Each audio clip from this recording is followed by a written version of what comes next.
शहर के उस ओर खंडहर की तरफ परित्यक्त सूनी बावड़ी के भीतरे ठंडे अंधेरे में बसी गहराइयाँ झलकीं।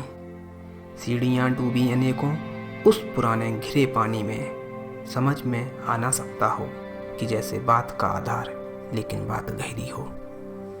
बावड़ी को घेर डालें खूब उलझी हैं, खड़े हैं मौन औदुंबर व शाखों पर लटकते घुग्गुओं के घोंसले परित्यक्त भूरे गोल।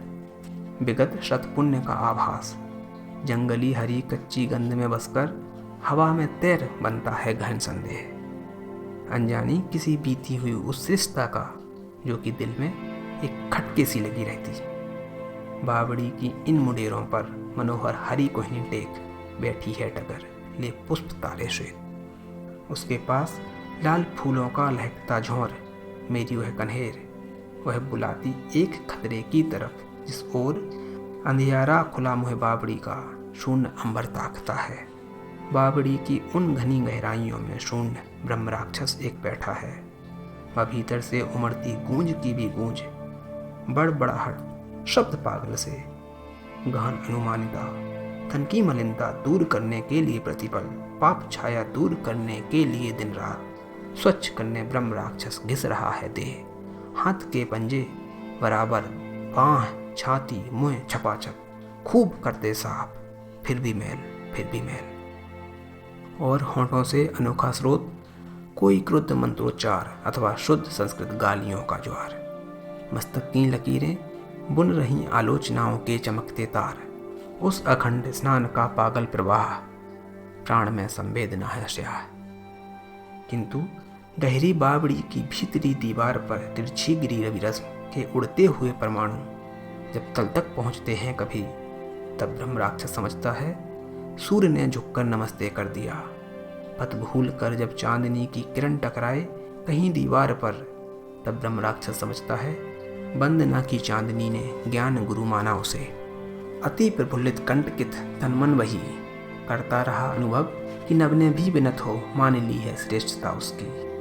और तब दुगने भयानक ओज से पहचानने वाला मन सुमेरी बेबीलोनी जन कथाओं से मधुर वैदिक ऋचाओं तक, तब से आज तक के सूत्र, छंद, मंत्र, थ्योरम सब प्रेमियों तक कि मार्क्स, एंजल्स, रसेल, टोयनबी की हिडेनबर्ग व स्पेलबर्ग, सात्र, गांधी भी सभी के सिद्ध अंतों का नया व्याख्यान करता हुआ नहाता ब्रह्म राक्षस श्याम प्राक्तन बावड़ी की उन घनी गहराइयों में शून्य। एक गरजती गूंजती आंदोलिता गहराइयों से उठ रही ध्वनियाँ था। उद्भ्रांत शब्दों के नए आवर्त में हर शब्द निज प्रति शब्द को भी काटता। वह रूप अपने बिंब से ही जूझ विकृताकार कृति है बन रहा। ध्वनि लड़ रही अपनी प्रतिध्वनि से यहाँ। बावड़ी की इन मुडेरों पर मनोहर हरी कोहनी टेक सुनते हैं डगर के पुष्प तारे श्वेत बेध्वनियाँ। सुनते हैं कनौंदी के सुकोमल फूल, सुनता है उन्हें प्राचीन औदुंबर। सुन रहा हूँ मैं वही पागल प्रतीकों में कही जाती हुई वह ट्रेजेडी जो बावड़ी में अड़ गई।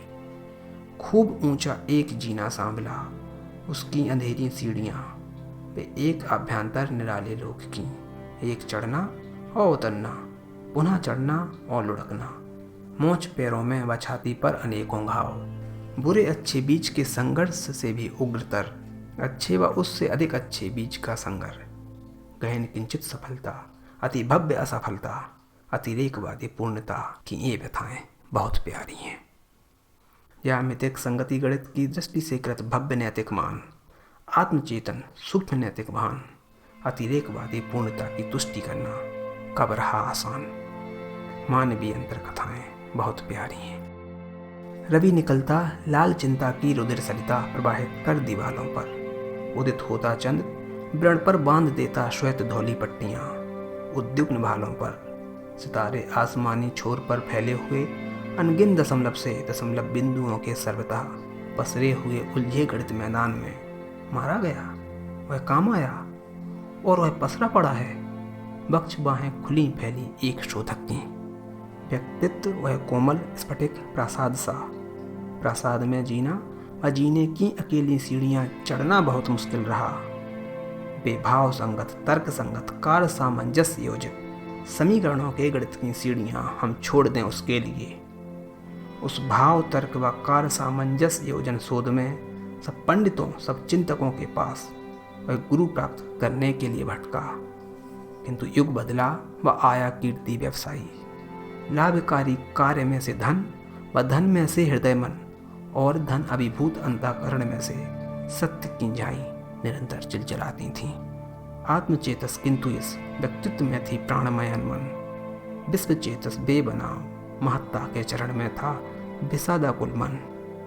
मेरा उसी से उन दिनों होता मिलन यदि तो व्यथा उसकी स्वयं जी कर बताता मैं उसे उसका स्वयं का मूल उसकी महत्ता व उस महत्ता का हम शरीकों के लिए उपयोग उस आंतरिकता का बताता मैं महत्व।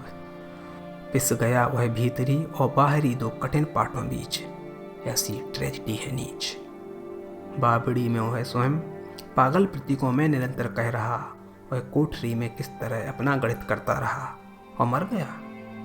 वह सघन झाड़ी के कटीले तम विवर में मरे पक्षी सा विदा ही हो गया। वह ज्योति अनजानी सदा को सो गई। यह क्यों हुआ, क्यों यह होगा।